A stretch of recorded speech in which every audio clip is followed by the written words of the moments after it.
Hey makers, I am so excited to share some of the new additions that I've added to my craft room. Glowforge was my very first laser and it completely changed my crafting game and it's helped me create some really incredible projects. But recently I have added the Thunder Laser Bolt to my craft space and I am so excited to share with you my personal experience from transitioning between the two machines. So in this video, I'm going to highlight the key differences, the pros and the cons of each machine and help you figure out which one might be right for you. So if this is something that you're interested in, then stick around. Now, let's break down the key differences between these two machines. Keep in mind, these are just my opinions based on my personal experiences. So very first is the total investment of both machines. The Glowforge has machines in their performance series that start at about $4,500 and go all the way up to about $7,000, whereas the Bolt series starts at $5,495 and can be upgraded based on your performance needs.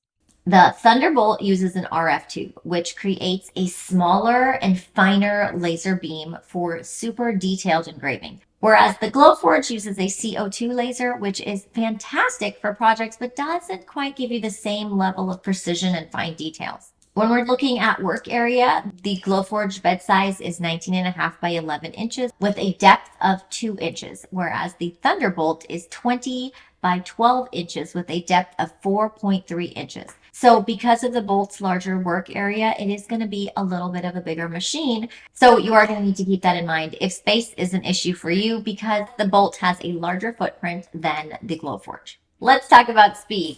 The Bolt is significantly faster than the Glowforge, and this has been a huge time saver for larger projects or even for small business production. So keep that in mind if you are running a small business and need to crank out multiple products very quickly.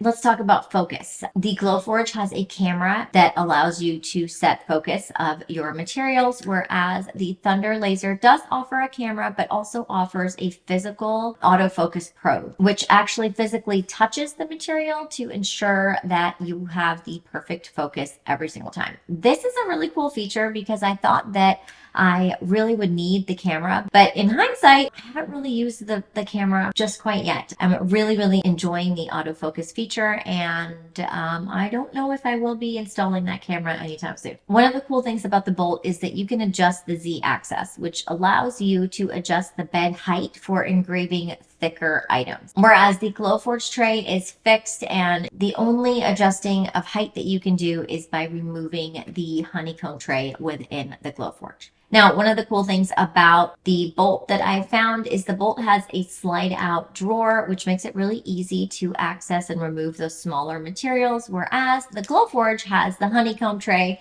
where you can just pull the honeycomb tray out and dump out your teeny tiny pieces that got lost in there. But the slide out drawer to me feels like it's a lot easier access to remove those smaller pieces. So here's my final take. If you are a hobbyist or a crafter creating projects and these are for personal use or occasional selling, the Glowforge is a fantastic choice. If you are intimidated by using software, I would go with the Glowforge. It is approachable, reliable, and perfect for smaller scale crafts. Now, if you are running a small business or working with high volume projects, if you're not intimidated by software and playing around with your own settings, then the Bolt might be a great option for you because there is a lot more control over the speed and the power of your project. So if that is important to you, then the Thunder Laser Bolt is going to be a game changer for you. In the end, it's not about choosing one over the other. It's about finding the right tool for your specific needs. So for me, the Glowforge and the Thunder, they work beautifully together because I do a combination of both.